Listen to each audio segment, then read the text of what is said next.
for detention and the basis for detention. So, what is the law and what is the crime that I committed?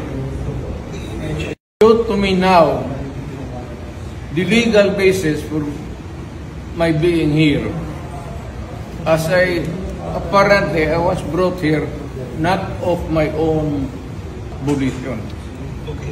If somebody else says, kung hindi ibang tao, ikaw siguro, because this is your structure.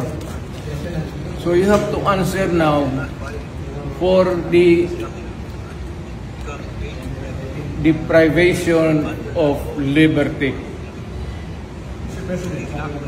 General naman kayo.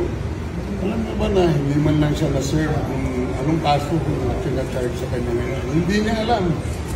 No? Kahit na PI man lang. Alam mo, ang charge sa kanya nasa dyaryo na. And then, hindi pa kayo na ganito ginagawa natin. Sumusunod tayo sa isang entity na hindi na tayo membro. Nag-withdraw na tayo. And yet, sir, you are the Prosecutor General. Yes. You know how to exercise due process. Before you can even file charges, you have to file a complaint. We have to file a counter affidavit.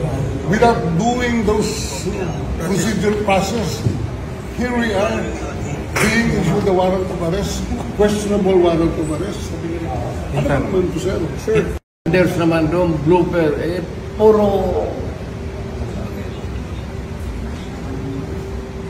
pagdating sa trial dyan, tatawagin kita sa witness stand. Sabihin ko, you're the person who arrested me. May I know the reason why? Have you read the documents? Or at least, have you read the case at that time when you made the arrest? So that you would be guided to what you should know. Yan lang yan. Kaibigan tayo, galing ako gobyerno.